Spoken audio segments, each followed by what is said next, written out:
Hello everyone, my name is Nan and it's my great pleasure to be here and introduce our work, Graphical Models for Identifying Pore-forming Family Proteins in Twilight Zone. This is a collaboration work from USC and BASF. Pore-forming toxins are a class of proteins that form lectins in biological membranes. Understanding the structure and function of pore-forming toxins benefits us in developing biotechnological applications such as antimicrobial drug development, cancer gene therapy, and DNA sequencing.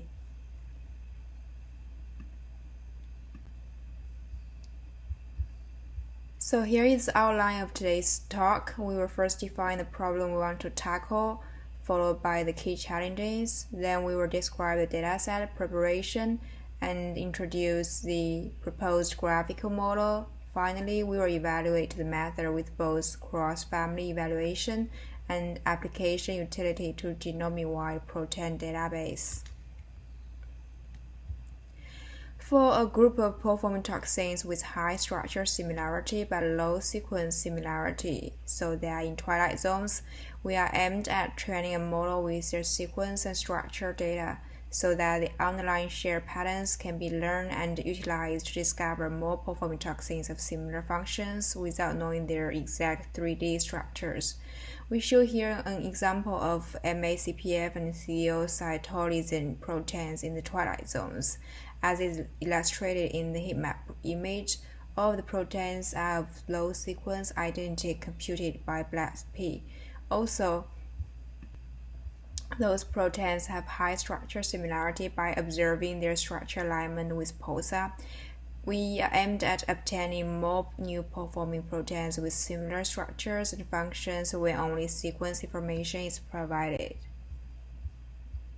However, identifying pore-forming family proteins in the twilight zone is quite challenging due to the two following factors. Firstly, there is a limited number of training data, which is difficult to train some data-hungry models like deep neural networks. Secondly, given both sequential and structural information for a list of training proteins, it's challenging to effectively learn from both types of data and identify whether a new protein is of similar structure when only sequence information is provided.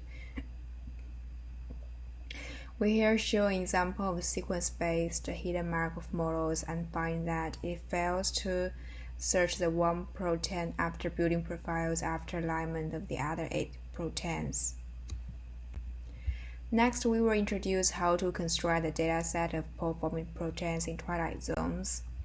We first extract 171 proteins from 16 identified pore-forming families from PFARM, and their statistics of the selected proteins are listed here in this table.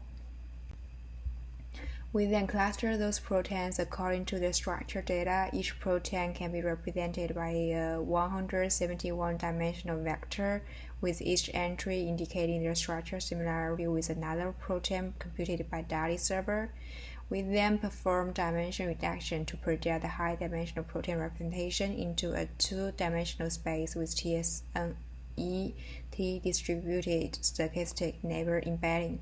In the end, all the proteins are clustered in an unsupervised way with k-means algorithm. Therefore, we obtain 7 groups of proteins based on their mutual structure similarity. To ensure the proteins located in twilight zones, we further prune the groups so that the contained proteins not only have high structure similarity but also a sequence identity value lower than 0.4. Finally, we construct a dataset of 3 twilight zones with their pore-forming families and PDB ID listed here in this table. After constructing the protein dataset in twilight zones, we now introduce the proposed graphical model to identify more pore-forming family proteins of similar structures. Here we show an example of constructing a protein structure graph of proteins from group 2. We first perform structure alignment with POSA. The proteins from group 2 have 5 segments of consensus secondary structures that align well with each other. With group proteins segmented by consensus and non-consensus secondary structures, after structure alignment, we construct the protein structure graph. So in the protein sequence is composed of consensus secondary structure segments, which are marked by the magenta nodes, and other segments marked by gray nodes. Depending on the structure alignment, consensus segments are connected to each other either with or without the partition of other segments. Considering that toxins are either alpha or beta pore-formers with hydrogen bonds in their secondary structures, we also review a 3D structure visualization for each protein and connect hydrogen-bonded consensus secondary structure segments in our protein structure graph.